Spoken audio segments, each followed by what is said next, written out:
Happy morning. Hope all are fine. This is Farida. Friends அப்படின்னு சொல்லும் போதே நம்மளுக்கு வந்து ஒரு பெரிய உற்சாகம், பெரிய ஒரு சந்தோஷம் நம்ம மனசில் இருக்கும் இல்லையா? ஸோ அவங்கெல்லாம் வந்து ரியலி பிளெஸ்டு. நல்ல ஃப்ரெண்ட்ஸ் கிடைக்கிறது வந்து ஒரு பெரிய பிளெஸ்ஸிங்ஸ். அது நிலச்சி காலத்துக்கும் இருக்கிறது அதை விடையும் பெரிய ஒரு விஷயம். ஸோ இந்த மாதிரி ஒரு ஃப்ரெண்ட்ஸ் குரூப்பில் நம்மளுக்குன்னு ஒரு ஃப்ரெண்டு இருப்பாங்க. எப்படின்னா த அன்பெய்டு தெரப்பிஸ்ட்டாக அவங்க இருப்பாங்க. அவங்கக்கிட்ட பேசினாலே நம்மளுக்கு ஒரு பெரிய சந்தோஷம், ஒரு பெரிய புத்துணர்ச்சி. நம்ம கஷ்டங்கள்லாம் சொல்லும்போது நார்மலாக அவங்க கூட சேட் பண்ணாலே ஒரு தெரப்பி மாதிரி நம்மளுக்கு வந்து ஃபீல் ஆகும். நம்மக்கிட்ட இருக்கிற எல்லா நெகட்டிவ் விஷயத்தையும் அவங்க கலைஞ்சிட்டு ஒரு பாசிட்டிவிட்டி நமக்கு கொடுப்பாங்க. ஒரு பெரிய மோட்டிவேஷனாக நம்மளுக்கு வந்து ஒரு பெரிய ஸ்ட்ரென்த்தாக இருப்பாங்க.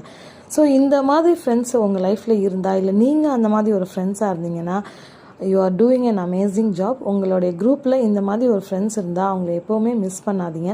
ஸோ அவங்களுக்கும் சில கஷ்டங்கள் வரதான் செய்யும். அவங்களையுமே தனியாக விட்டுறாதீங்க. நம்மளை மாதிரி ஹியூமன் பீங்ஸ் தான் அவங்க. எல்லார் கதையும் கேட்டுட்டு ஆனால் அவங்க கதையை யார்கிட்டையும் ஷேர் பண்ணாத ஒரு சுச்சுவேஷனுக்கு அவங்கள வந்து உள்ளாக்கிறாதீங்க. That's 1 minute. See you tomorrow.